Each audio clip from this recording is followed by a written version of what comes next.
प्रणाम। हमर नाम रोशन झा है। गांव परिहारपुर, जिला मधुबनी, थाना राजनगर। हम एखन दिल्ली में रहि रहल छी और काफ़ी समय से दिल्ली में रहि रहल छी।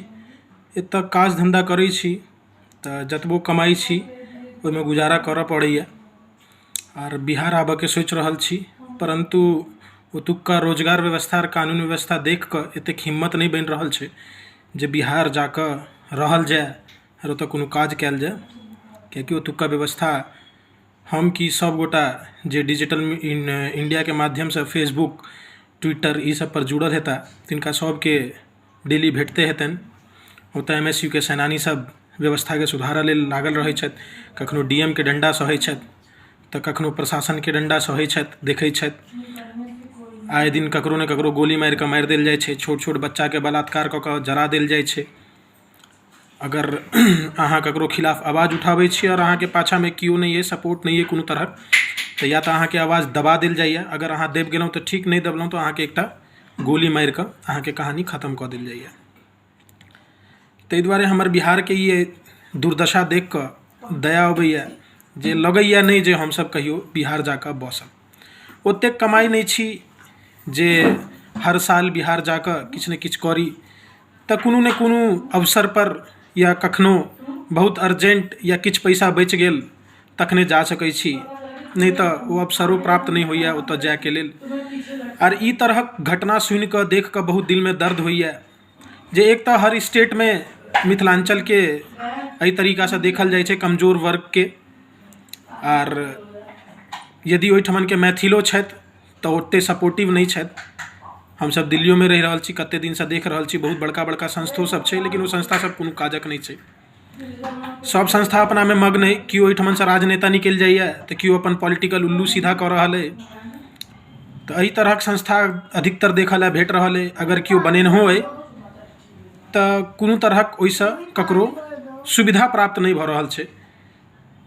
तऽ इएह सब देखैत कनिक मोन में डर भेल और आइ एकटा इच्छा भेल जे अपन एकटा वीडियो फेसबुक पर अपलोड कऽ कऽ दर्द जाहिर कयल जाय।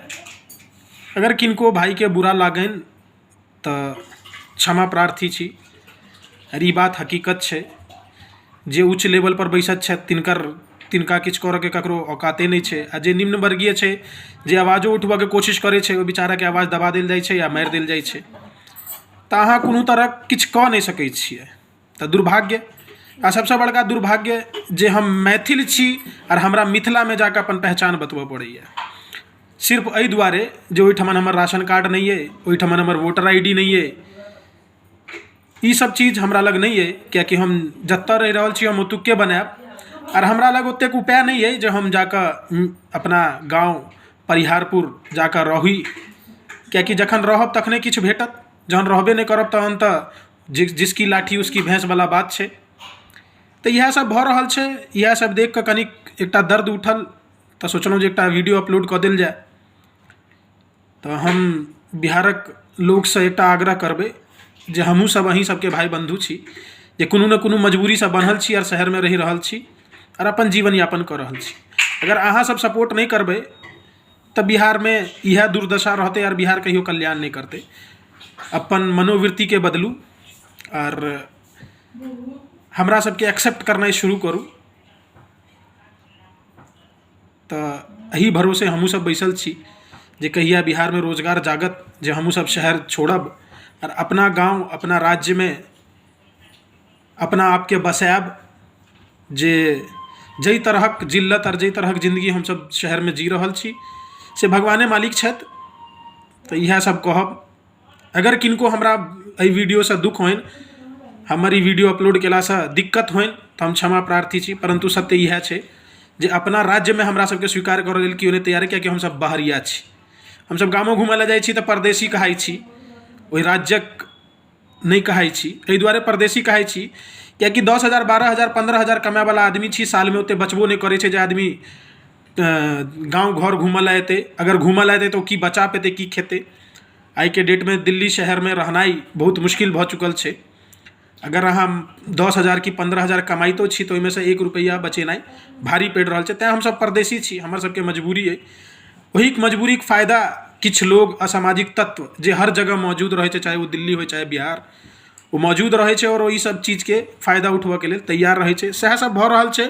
इएह सब हमसब फेसबुक के माध्यम से और ट्विटर के माध्यम से देखै छी। अनूप भाई जे मिथिला स्टूडेंट यूनियन के प्रेसिडेंट छथि, तिनकर तारीफ करबनि जे बिहार में रहि कऽ अपन सेना तैयार केने छथि और कोनो ने कोनो तरीका से समाज से जुड़ल रहै छथि और ओकर कल्याण के सोचैत रहै छथि। हुनका हम तहे दिल से शुक्रिया करबनि और हुनका बहुत बहुत धन्यवाद कहैत अपन शब्द के खत्म करब।